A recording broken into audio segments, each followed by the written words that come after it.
तो देखो, कल सलार का टीजर रिलीज हुआ है और इसके रिलीज के बाद से ही कुछ ऐसी चीजें हैं जो सलार के फेवर में नहीं है, या फिर कुछ ऐसी ऑडियंस है जो सलार को लेकर अभी भी थोड़ा डाउटफुल है। तो आज के इस वीडियो में हम 3 ऐसे पॉइंट्स देखेंगे, जिनमें सबसे पहले तो कि एक्चुअल में ऑडियंस क्यों डाउटफुल है सलार को लेकर। सेकंड पॉइंट्स, इसके डायलॉग को लेकर, जो टीजर में एक डायलॉग है उसे लेकर लोग थोड़ा बहुत कंफ्यूज है और फिर उन्हें वो अजीब लग रहा है। एंड थर्ड पॉइंट, लोग सलार और केजीएफ का कंपैरिजन कर रहे हैं या फिर केजीएफ की कॉपी बोल रहे हैं। तो इस पॉइंट को भी कवर करने वाले।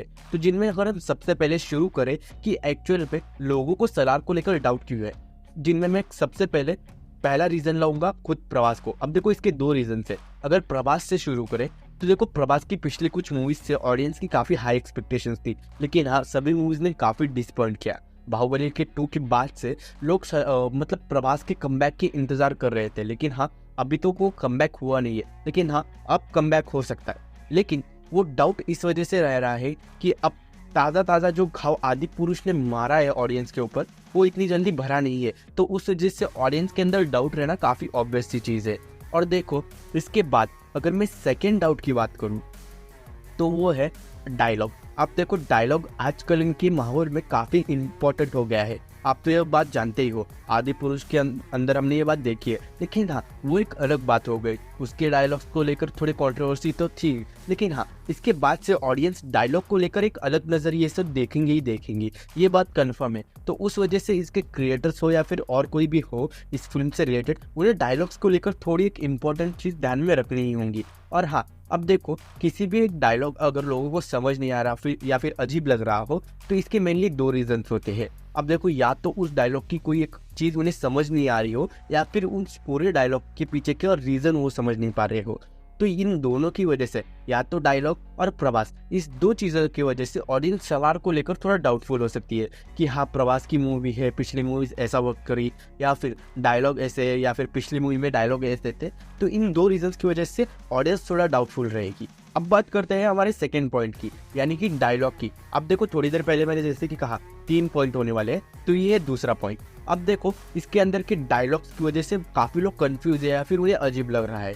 तो मैं कहूँगा कि अगर आपने टीजर को थोड़ा ध्यान से देखा है, टीजर के स्टार्टिंग में, या फिर जैसा मैंने थोड़ी देर पहले ही कहा कि किसी भी डायलॉग को अगर समझ नहीं आ रहा, तो उसके पीछे के मेनली 2 रीजन हो सकते हैं। या तो उसके अंदर की कोई एक चीज़ समझ नहीं आ रही हो, या फिर उस पूरे डायलॉग के पीछे का रीजन समझ में नहीं आ रहा हो।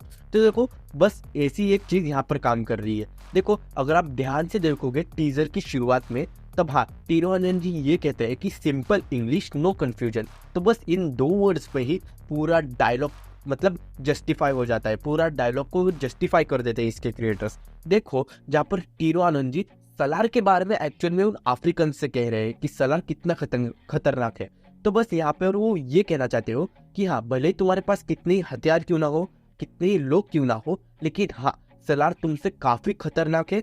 तुम्हारे सामने सलार मतलब तुम उसके सामने टिक ही नहीं सकते, तुम उसके सामने कुछ नहीं हो। बस यही कुछ कहना चाहते हो वो उन अफ्रीकन से। बस उन्होंने इस फॉर्मेट को बस उन एनिमल्स, लायंस, एलिफेंट मतलब उसमें कन्वर्ट कर दिया कि हाँ, एनिमल्स काफ़ी खतरनाक होते हैं, लेकिन हाँ, जुरासिक पार्क में नहीं। तो बस उन्होंने इस चीज़ को ऐसे किया है। तो हाँ, अगर आप इस नज़रिए से देखोगे तो हाँ, वो डायलॉग आपको अच्छा लगेगा और हाँ, जस्टिफाई भी हो जाएगा कि हाँ, ऐसा उन्होंने क्यों कहा। और अब बात करें थर्ड पॉइंट की कि एक्चुअल में लोग इसका कंपैरिजन क्यों कर रहे हैं या फिर कॉपी क्यों कह रहे हैं केजीएफ की। तो देखो, मैंने इसका जवाब पिछले रिव्यू वीडियो में भी कहा था कि टीजर रिव्यू में, लेकिन हाँ, अभी भी पूरी अच्छी तरीके से दे ही देता हूँ। तो देखो, सबसे पहले तो हमें इसका कंपैरिजन नहीं करना है, या फिर जो लोग कॉपी कह रहे हैं तो वैसा भी नहीं करना। तो देखो, जो कह रहे हैं कि हाँ भाई, वो पूरी थीम वगैरह मैच हो रही है, कॉपी, तो मैं उन्हें बता दूं कि दोनों ही फिल्म के डायरेक्टर एक की है, प्रशांत। हाँ, उसके बाद भी ये दोनों ही फिल्म एक ही यूनिवर्स का हिस्सा है, ये जान लो। तो उस वजह से ऐसा नहीं कि हाँ, केजीएफ डार्क हो गई तो इसे एकदम ही कलरफुल बना देते हैं, एकदम ही मस्ती मजाक वाली फिल्म बना देते हैं। तो ऐसा नहीं भाई, दोनों ही फिल्में एक ही यूनिवर्स का हिस्सा है, तो एक जैसे ही तो दिखेंगे ही ना। मतलब अब अलग अलग कैसे दिख सकती है, तो ये काफ़ी सिंपल रीज़न है। अब हाँ, यहाँ पर ये हो सकता है कि जो लोग थोड़ा फिल्मों को ज़्यादा फॉलो करते हो या फिर ऐसी चीज़ों को मतलब पकड़ना काफ़ी अच्छी तरीके से जानते हो, तो वो लोग इस पॉइंट को बड़ी आसानी से समझ जाएंगे। लेकिन हाँ, नॉर्मल ऑडियंस ये देखेंगी कि भाई, ये दोनों तो अलग अलग फिल्म है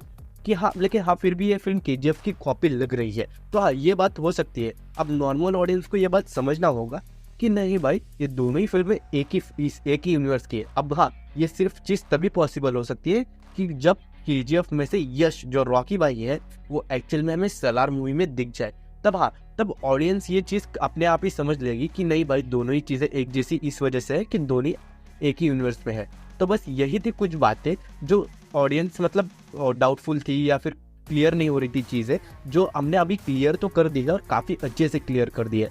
आई होप कि आपको समझ आ गया हो कि मैं क्या कहना चाहता हूँ। तो बस यही थी कुछ बातें जो हम सलार के बारे में कर रहे थे। बाकी आपको वीडियो पसंद आया तो ज़रूर लाइक कर देना और चैनल को भी सब्सक्राइब जरूर कर देना। बाकी आपको सलार से लेकर और भी कोई डाउट रहा तो मुझे कमेंट में ज़रूर पूछ लेना, मैं आपको उसका आंसर दे दूंगा। तो गाइस मिलते हैं नेक्स्ट वीडियो में, तब तक के लिए गुड बाय।